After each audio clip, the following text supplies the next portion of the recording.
Ito po, sir. Ayan po ang nakikita natin sa image ng mga pag-aaral. Ngayon halimbawa kapag any suspicious na item na makikita, mamarkahan po ng X ng ating X-ray personnel. Again, tama po kayo, hindi po alam kung sino po may-ari ng marka. So, base lang po base dito. lang dito sa nakita nila, lalagyan nila ng marka ng X. Opo. So, hindi ka sinisingle out. Hindi po. Dahil wala silang idea kung sino may-ari nito mga baleta na to. Base lang po talaga sa images na nakikita natin, entry po ang ating mga dinideploy na X-ray inspection project personnel. Sila lang din po ang authorized para mag-conduct ng kanilang profiling, kumbaga, no? Or yung subject for verification. Meron lang isa siyang narinig ko nila. Bawal ba dito ang battery? Meron ba ganun? Actually, sir, di ba pag board natin ng aeroplano, meron na talagang advisory na kailangan hindi pwedeng naka-check-in ang mga baterya, electronics. Kasi po, that is not just for customs purposes.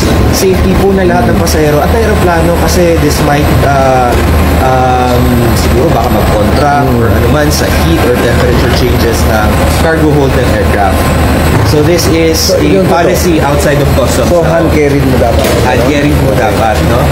At saka ngayon po in our international airports, di ba pinapasegregate na po, no?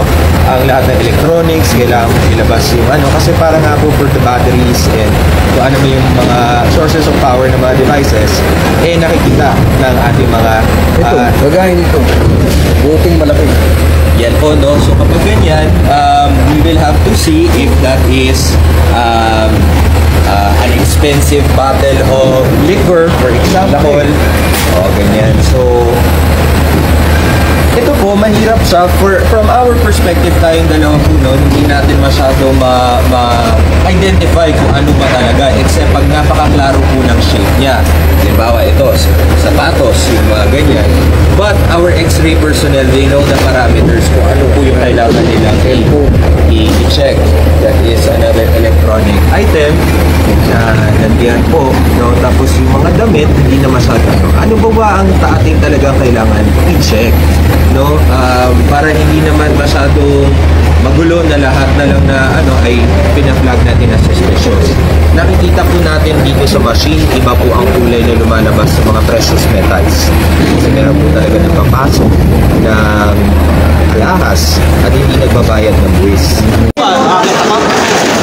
Malita namin, galing Maskat, 3 padlak nilagay. 3. Isa, 2, at 3. Dito, paglapag ng naiya, sa clean baggage, OP na yan, nakanganga na.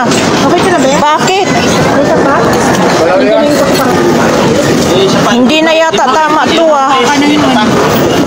Tapos nakaganyan pa siya, no? Naglagay kami ng code.